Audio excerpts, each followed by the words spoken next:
in right-wing politics for a long time. In fact, I know a lot of people, they get accused of rape. They get accused of sexual assault. Yeah. Like you said, many times it's divorce and it's life-ruining. Nutricell, powering the new Christian right. Let's talk about you specifically. So, you said like that, you're chopping down wood on top of a mountain, you're not thinking about women, you're not thinking about marriage, you're not thinking about sex or any of those things. You're just kind of one with God, one with nature, doing your thing. I think there's a lot of truth to that. I think some of it, like I already said, we've discussed, I think some of that stems from your faith, that you're Catholic, whereas I'm Protestant.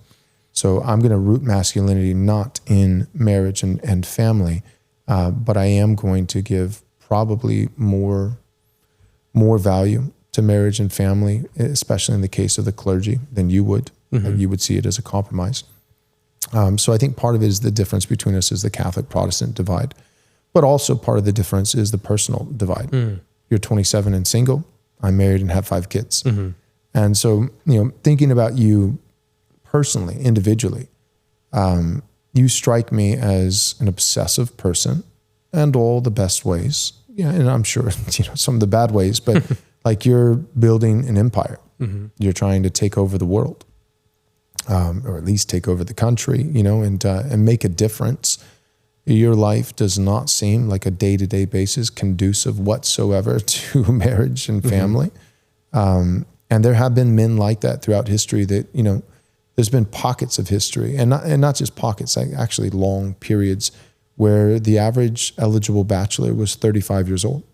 Like he spent the first couple decades of adulthood achieving, pursuing, building, and then beckoned a wife into a life that he had already established so that she didn't have to go through all the hell, to get there. Like I think of the last 10 years of your life, and it probably would have been miserable. I mean, it already was, but you're a guy, and it was probably hard. Like women, I NPCs, non-player, character, but also like naturally pursuing consensus.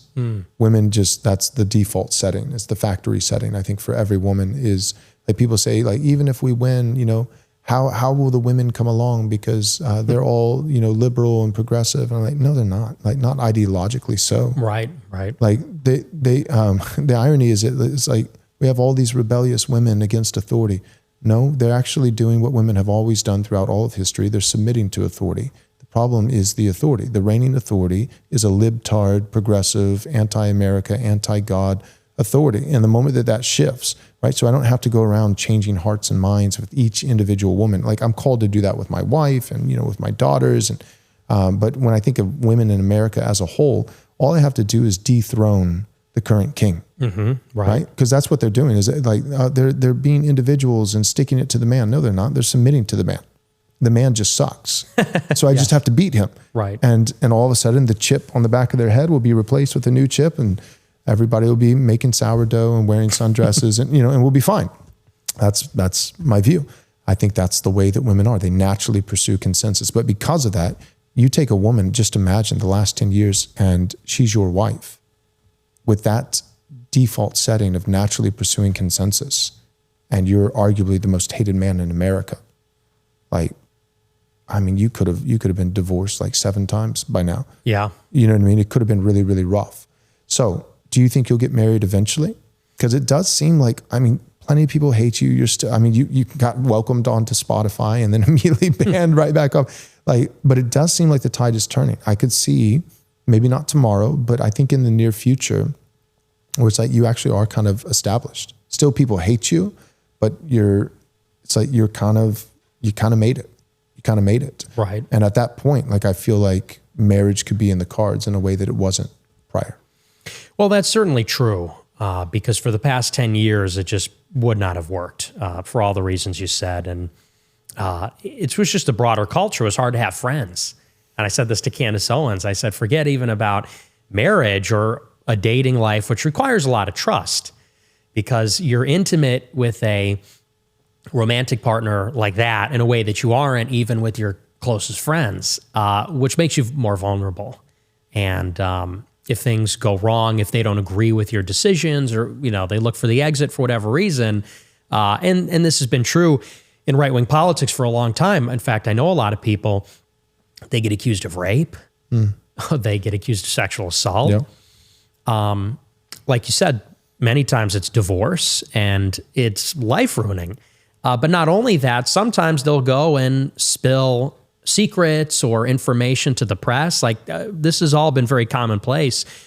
And that has just been kind of the social environment. That's a social landscape. And women are the ultimate enforcers of conformity. Yep. And so it's the legal environment. Yes. I mean, all the courts are geared towards the woman. All of it. Yeah. You'll lose your Me Too kids, thing. you'll lose your house. Right. So for the past 10 years, it's not even been in the cards to have really any social life at all. It's a big reason why I don't drink either. If I go out and I'm partying and drinking, that's a vulnerability also. So it's been kind of like a fortress siege mentality for as long as I've been doing this. And, I would say even going back to the conversation quickly about marriage, a big part, in my opinion, of being a man is being entrepreneurial, risk-taking. And, what a lot of people don't maybe factor in about marriage is that once you get married, your ability to take risks goes down dramatically. Because when you're living, or rather, I should say, when your wife and kids are dependent on you, you can't afford to die. Right. And that means you can't risk anything where you might die or be imprisoned. And you also can't do anything that rocks the boat too much because you need a steady income. You need, you can take risks within reason, and some risks are unavoidable, but I joke on my show, it's like every TV show that you love is about a guy who's trying to build an empire, but like the wife is nagging him because it's too chaotic or disruptive or risky. This is the year of the non-negotiable lock-in. I want all of you to be looks maxing. We're doing what we need to do to increase our looks, our money, but this is the year. I don't want to catch anybody not mewing. Lean is the law. This is the year we are all ascending. Can't do well when I keep you gonna leave me, but I know I tried. Are you gonna leave me now? Can't you be believing now? I can't do. Shop now at Nutricel.store. There's those reasons too. I feel obligated to get married, but I'm going to be honest, I don't really want to. It hasn't been the biggest sacrifice for me, Right. to not be married, and I could lean on that and say, it's for religious reasons or something. But I try to be as honest as possible on my show and say it's really just not my interest. Some people, and we all know some guys that they're completely obsessed with chasing women. And that's all that will make them happy is to Right. get married and have kids. And some men less so. Me, I would say that was never something that was very meaningful to me. Anything social, anything emotional, anything intimate. For me, and you're right, I'm a very obsessive person. I don't think I'm autistic, but I do. Friend, Yeah, you've got to be a little autistic. maybe a little on spectrum. But I would say that, whatever the diagnosis, I'm extremely preoccupied with what I do. Right. It hasn't been a great sacrifice because I love what I do. Right. So I think it's become possible, and I certainly feel obligated to, and I like the idea of it, having kids and having a family, but it's going to be a chore for me. It's really going to be, I'm going to have to work at it. It's something that doesn't come easily to me. Let's put it Right. that way.